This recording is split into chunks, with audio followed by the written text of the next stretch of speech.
Alas 5:10 na, 1 Western Visayas na. Alas 5:10 na, 1 Western Visayas na.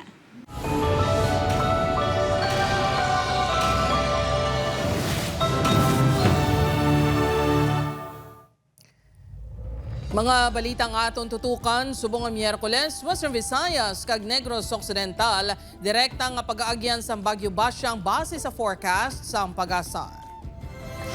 Mga residente sa flood, landslide prone kag coastal area sa Western Visayas lagi pang Negros Occidental nagapanghanda na. Magkahagugma sa Bacolod City gin hold up duha ka cellphones kag motorsiklo kintaban sang 3 ka suspect.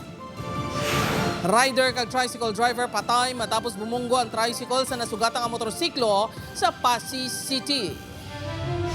Grupo sa pamatanon nagrumble sa Barangay Fiesta sa Alimujan, Iloilo, isa sa ila napilasan.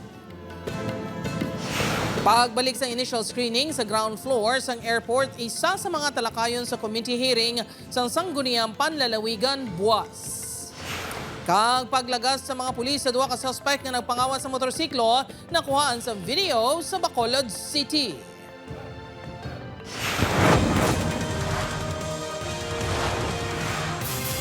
Ini ang GMA Regional TV, 1 Western Visayas.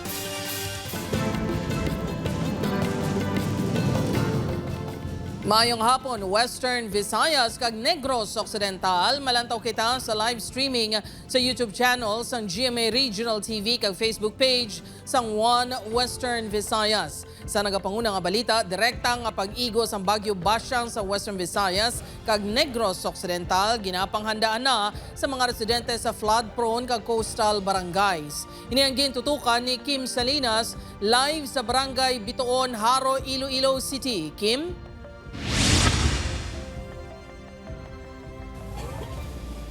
Jer, tapisar mainit pa ang tiyempo subong adlaw nagpanugyan ang Office of Civil Defense 6 sa mga residente nga hindi maging kampante kag magprepara ng kadaan antes magtupa ang Bagyo Basyang. Temprano pa lang, amat-amat na nagapreparar ang pila ka mga pamilya sa Western Visayas nga kasami apektado sa bagyo bilang pagpanghanda sa posible halit sa Bagyo Basyang sa rehiyon sa weekend. Ang pamilya di Duro sa Barangay Sapaw, Dumangas, ginahanda ang mga kagamitan kag panapton kung kinahanglan mag-bakwit ilabi na kayara sila sa igad sang baybay. Kapangaman man eh. Tapos may ano man din, may gaano man silang may makato sa evacuation center. Tanan di ka prepara man ang ilang mga gamit. Nadula naman sa mga epekto sang nagliligad nga bagyo si Clea, rason niya ginabantingan na ang atop sang ilabalay. Para hindi magrumpag ang atong panimalay man eh. Magprepara gid nga ang mga ano ba lang mga haligi nga hindi magkatumbat. Preparado naman ang mga marugpang isda nga himuso ng ila sa kayan. Sa forecast ng Pag-asa, tropical depression ang kategorya sa Bagyo Basyang sa pag-igos ini sa Negros Occidental kag Western Visayas sumalin Biyernes tubtob Sabado.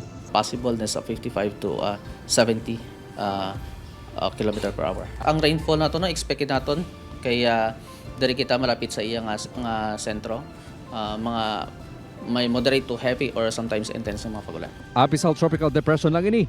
Todo na ang pagpanghanda sa Office of Civil Defense. Hindi man dapat maging kampante ang mga residente.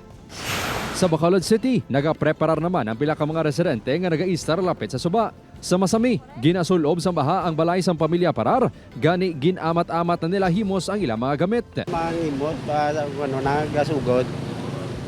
Piparar na gasig magdakong tubig imos na. Mga bayo, mga tante gitu. Nakahanda ang emergency responders kag equipment sang Negros Occidental PDRMO sa malain nga tiyempo dala sang tropical depression Basyang.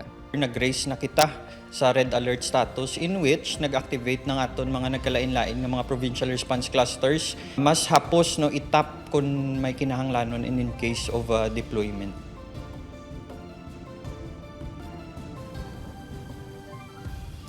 Jert kabahin sang pagpanghanda sang OCD6 sa mong pagpaidalom sa ilang operation center sa blue alert status epektibo buwas 8 a.m. Nagpasalig naman ang ahensya sang bastante ang pondo kag prepositioned goods para sa posible mahalitan sang Bagyo Basyang.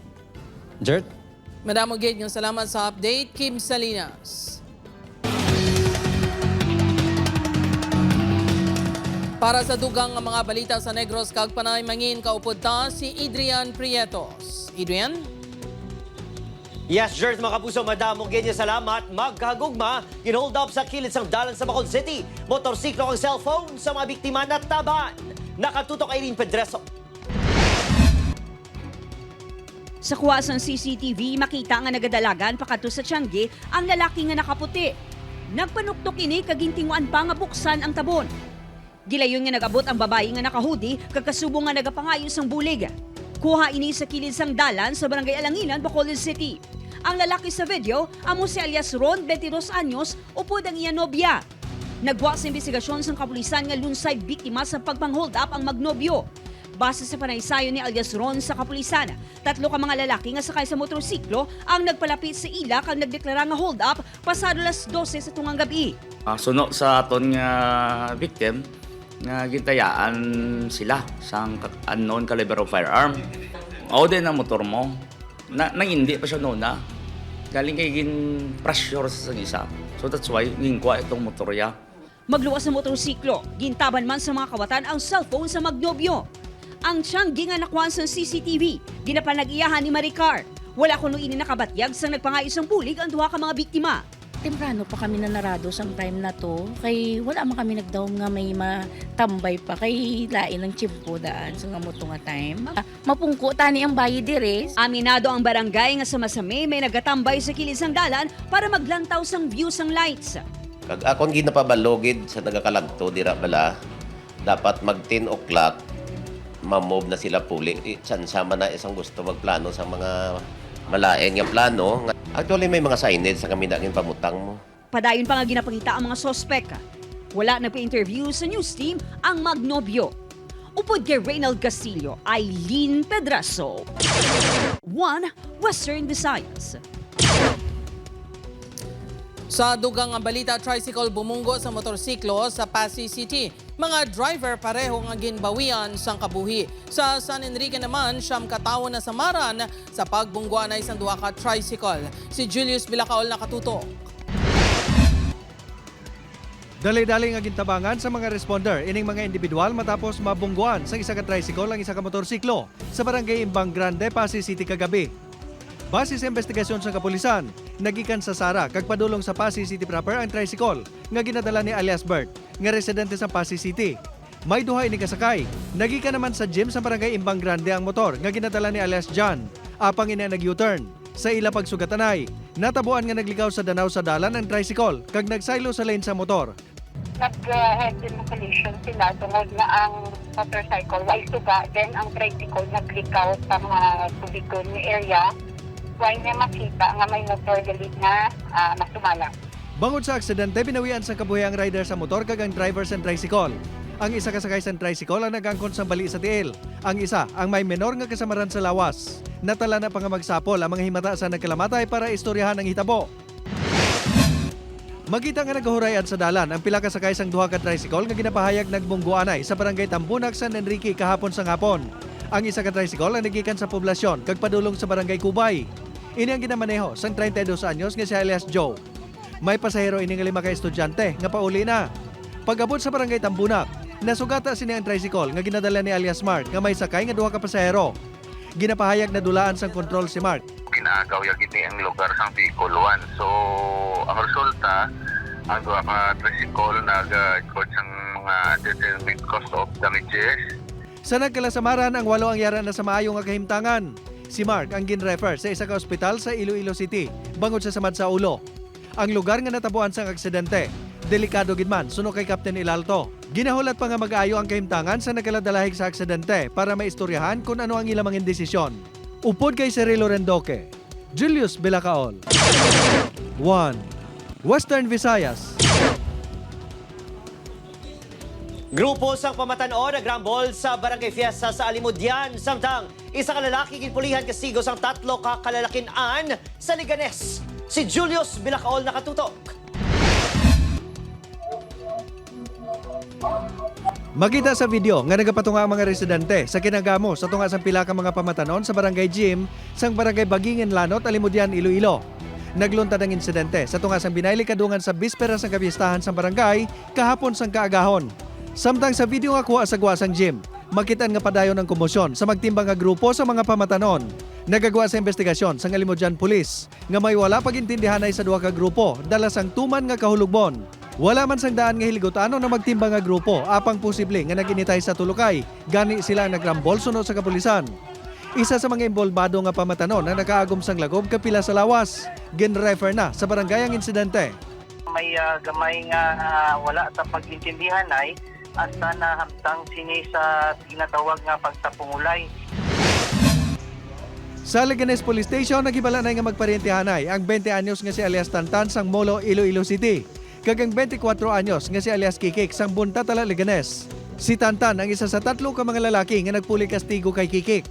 Kadungan sa selebrasyon sang Saad Festival sang Leganes sang Sabado sang gabi. Mga bandang alas 11:30 na ng gabi, doon na po nag-start yung pagmamaoy po ng mga involved na tao. Nagsugod ang problema sang may nasalapay ang hubog nga si Kikik. Nagpangayo ini sang pasaylo apang wala nakalusot. Bala niya kung nga dungod la. Kasi nagkupo man ko siya na yung siya. Diyon gulpe lang insubol ko nila 3. Si Tantan nga kargado man sang Agua de Pataranta, wala kuntani sang labot. Apang bangod kilala sini ang isa sa mga kontra ni Kikik. Nag-entra na lang. Bubog ko abe. Entra lang ko diyan nga kaya kita ko pod ko. Sa nagkinagamo di malas nga sila lang nadakpan. Nagpasensyahan ay man ang mga ini apang nagkitkit rehas gid matapos gileon nga ginpasakaan sang reklamo nga alarm and scandal sang kapulisan. Upod kay Cirilo Rendoque, Julius Bilacaol. 1 Western Visayas. Mga kapuso, committee hearing sa Sangguniang Panlalawigan ango sa pagtiro sa nagamok nga lalaki nga pasahero sa sulod sang airport pati gayunon buwas. Pagbalik sa isa pa ka screening area pagatalakayon. Si John Sala nakatutok. Masami nga nag-travel sa mga local kag international destinations ang Ilonggo nga si Kent John. Matuod nga hassle para sa iyang pagpaidalom sa security screening area sa sulod sang airport. Apang bangod sa natabo nga pag-amok sang pasahero sa Iloilo Airport sang damnaglang, pabor ini nga ibalik ang initial screening area. As we all know nga Iloilo is getting the attention worldwide. So gaimbitar kita turista pasulod kag pagwa. So mas mayo gid siguro nga security ba lang Iloilo, mas mayo gid siguro nga ibalik nila ang ginaubra nila before nga additional screening para mas stricto kag mas safe ang mga tao. Matapos ang insidente ginpasangkad na sang kaapang seguridad sa airport. Ginatunan Manila ang posibilidad nga liwat nga ibalik ang initial screening sa main entrance ng airport. Pabor naman ang Police Regional Office 6 in kasong ibalik ang initial nga screening area sa ground floor. Isang una, di ba, may aragit man kita na nga dira sa dalom sa sa gate pa lang, sa gate 1. In case nga mo sila ang maging security measures ang kaap, no? So ang Police Regional Office 6 mag-support kita dira. Agud maatagan magapatigayon sang committee hearing buwas ang Committee on Transportation, Communication and Public Utilities kag Committee on Public Order and Security sa Sangguniang Panlalawigan. We just want to check if our protocols are robust, no? And if they were followed, but more importantly, can it be strengthened? Especially nga we are expecting more passengers. Manumduman nga hindi pabor si Iloilo Governor Arthur Defensor Jr. nga ibalik ang initial screening area bangod sa epekto sini sa turismo. Suno kay Dibuque, ginarespeto sining opinyon sang gobernador apang kinahanglan nga ikonsiderar ang tanan nga stakeholders antes magpatuman sang mga pagbag-o sa airport security. I don't want to prejudge kaya we have different perspectives. Ang manang gusto ta nga balansihon, no? Sa on our end, sa SP, damo kami sa perspektiva, no? Pero lain gid yung mabatian man sa security side. Upod ka Romel Porquia, John Sala. 1 Western Visayas. Mga puso sa pihak sa masako nga schedule sa pagpatuman sang kalinong kagkatawhay. Ang kapulisan ang isa man sa mga partners ng publiko sa pila kamapuslanon nga buluhaton, isa diri ang pagdonar sang dugo. Sa GMA Regional TV Bloodletting Day gani, isa ang Police Regional Office 6 sa mga magapasako pinagi sa pagpadala sa mga personnel sa aktibidad. Kadungan sini, nagapang-agdaman ang PRO 6 sa publiko nga magpakibuyrog man. Ang GMA Regional TV Bloodletting Day ang hiwaton sa Biyernes, Febrero 6 sa fountain areas ng Robinson, Iloilo. Ini magasugod alas 9 sang aga. as PNP, no, as police officers, no, dili nato mapakita what that nga we go beyond law enforcement, no, makita naton nga mga aton mga kapulisan hindi lang yan naton dira lang ya siling naton nagapangdakop or ano.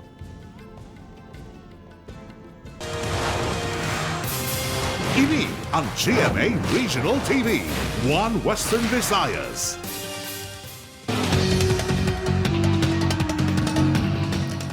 Mga kapuso, peryahan nga expired na ang permit ginraid sang Iloilo City Police Station 2. Operator kag duwa sining empleyado arestado. Si John Sala nakatuto.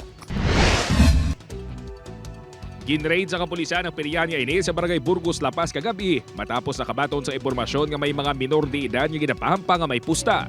Apang pag-abot sang tropa ni Captain Jimmy Lacuesta, kaangay nga nakaigo sila sang duwa ka pispi sa isa ka bato sang nabisto nga paso na gali ang permit to operate sang peryahan apang padayon pa nga naga-operate. November 1 to January 31 ang permit nila halin sa City Hall.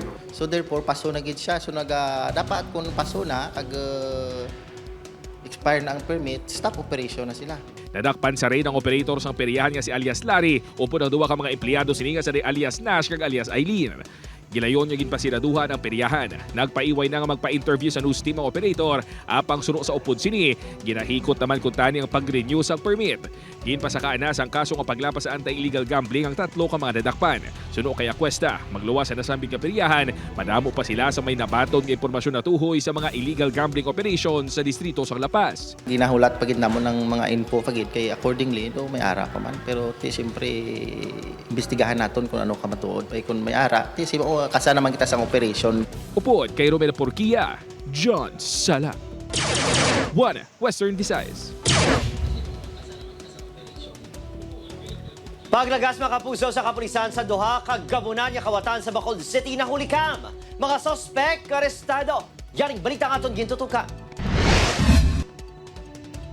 Sa sining CCTV footage, makita ang duha ka lalaki nga nagadalagan. May nagalagas nga duha pa ka mga lalaki. Kuha ang insidente sa Circumferential Road sakop sang Barangay Elihis, Bacolod City. Ang una nga duha nga nagadalagan. Amo ang mga suspect nga nangawat sa motorsiklo nga sanday alias Bert 46 anyos kag alias Al 37 anyos lunsay taga Estefania. Ang nagalagas sa ila, police personnel sang Police Station 9. Halin sa Barangay Kabog, ginlagas sang patrol car ang duha ka mga suspect. Sakay sila sa motorsiklo nga ilaging kawat. Ini matapos nga nagpangayo sang bulig ang tag-iya ka motorsiklo sa kapulisan. Na disrungkar nilang motor, siyempre medyo dulom. Daw issue gid sa tropa kay daw na threaten gid sila. Ginitsa ni isa ka suspect ang helmet nila. May posibilidad diyan ako narangka or natapakan sa guma, mabaliskan ang patrol. Diri na sa bakanting lote sa Barangay Elihis naabtan sa kapulisan ang duha ka suspect. Magluwas sa motorsiklong ginkawat, na-recover man sa ila ang mga butane canister, grinder, improvised ice pick, petsikorno kag paltek nga armas luthang. Wala na naghatag sa pahayag sa news team ang duha ka mga suspect. Apang ginkumpirma sa BCPO nga gabunan nga kawatan ang duha.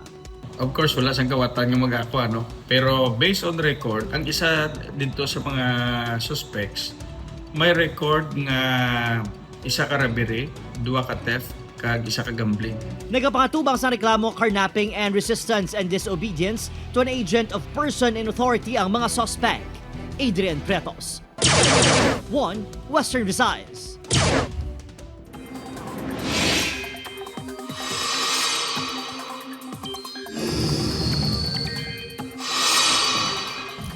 Mga kapuso, padayon nga ginamonitor ang Bagyo Basyang, ang ikaduhang nga bagyo nga nagsulod sa PAR o kung Philippine Area of Responsibility subong nga 2026. Uli nakita ang sentro sang bagyo sa kalayoon nga 735 kilometers na sidlangan sang hinatuan Surigao del Sur.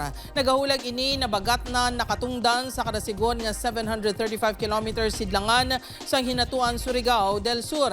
Sa latest bulletin, ginabatak ang signal number 1 sa Surigao del Sur, eastern portion sang Surigao del Norte, kaupod ang Siargao, kag Bukas Grande Islands. Sunod sa pag-asa, buwas sa gabi o kon Biyernes ang kaagahon posible mag-landfall ang Bagyo Basyang sa eastern Mindanao. Pagatumbukon niya ang northeastern Mindanao pati sa central kag western Visayas bago iguon ang Palawan sa mga masunod nga inadlaw. Magluwas sa trough kon extension sa Bagyo Basyang, maga-apekto man sa pungsod ang amihan. Sa datos sa Metro Weather, manubo ang tsansa sang ulan sa western Visayas pero may lapta-lapta nga ulan sa iban nga bahin sang Negros Island Region. Mga puso, nagawa naman sa assessment sa Negros Occidental Provincial Government nga masobra 1,000 ka mga balay sa Negros Occidental ang nagkalagguba bangod sa baha dala sang shear line nga nagtuga naman sa mamunog nga ulan sang tinalikdan nga weekend. Sa numero, 948 ang partially damaged, kag 128 naman ang totally damaged. Sa infrastruktura, lakip sa mga apektado ang pila ka mga taytay sa Toboso kag Sagay City. Ginassess na sa Provincial Engineering Office ang estado sa mga taytay kag nagguba nga dalan tugas sang pagbaha. So formally double pa naman. Of course, ang repair lang of the infra damage, definitely DPWH na will do the repair. No? The same thing also with the damage so not sa highways in Toboso. Ini ang GMA Regional TV, One Western Visayas. Mga kapuso, 3 kalalaki ginapahayag nag-ala superhero stunt sa Dumangas, Iloilo. Isa sa mga ini nakuhaan gid sang video. LTO6 ginatumod na ang mga lalaki. Si Kim Salinas nakatuto. Makitaan sa sining video ang 3 kalalaki nga nagamotorsiklo. Mation-tion, makita na ang isa kalalaki nga nag-aala superhero nga stunt.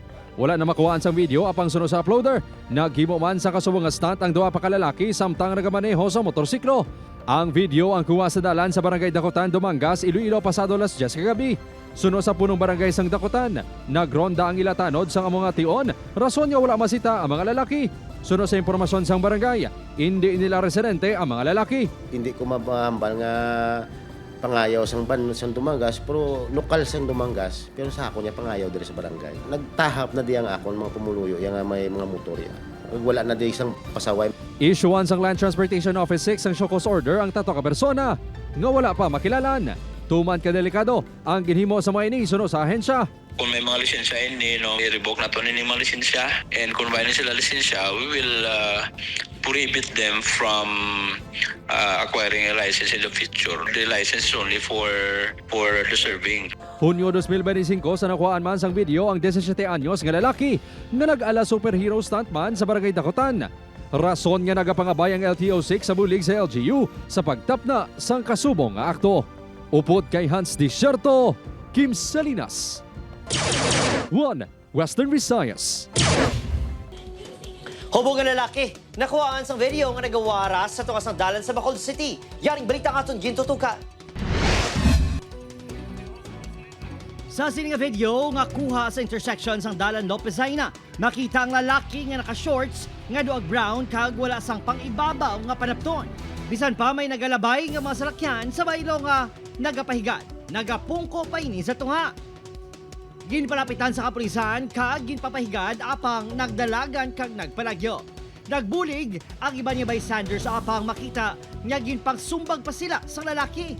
Matapos ang masobra 1 minuto, natigayon nga makuha sa tunga sandalan ang lalaki kag gindiretso sa Police Station 4. Sunod sa kapulisan, yara sa impluwensya sa makahulubong ilimno ng lalaki nga si Elias John sang Talisay City, Negros Occidental. Delikado yun na baka mabangga ng mga vehicle or mga dumadaan ng mga sasakyan. Dito po siya na pundungan ay kay para at least mahimasmasan. Sa report sir is nagmaoy sir, so definitely nag-inom siya sir. Gin-record na sa police station ang alarm and scandal nga gitugas ang lalaki. Gin-kustodiya ini apang gidayon man nga ginhilway matapos ang 18 oras. Adrian Pretos, One Western Visayas.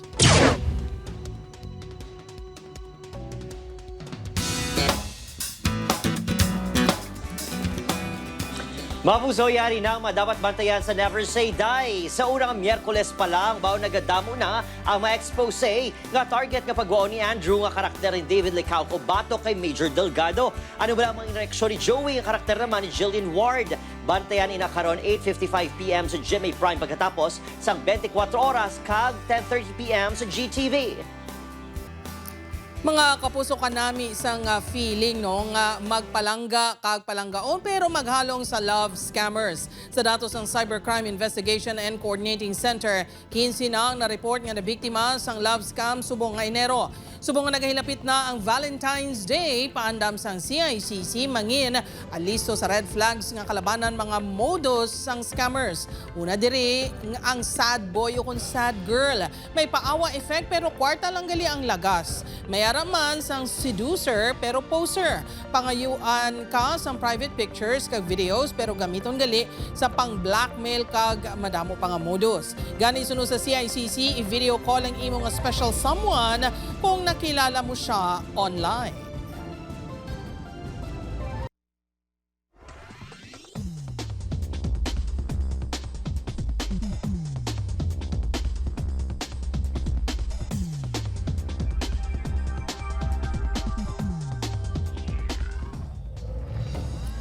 Sa aton mga kapuso diri sa Western Visayas kag Negros Occidental subuman sa aton mga kapuso abroad, madamo gid nga salamat sa pagtutok. Mag-isa kita kag hibaloon ang mga balita tungod local news matters. Ako si Gertrude Charlatan, ini ang One Western Visayas, bugos nga puwersa para sa mas dako nga misyon kag mas masangkad nga pagserbisyo sa pungsod.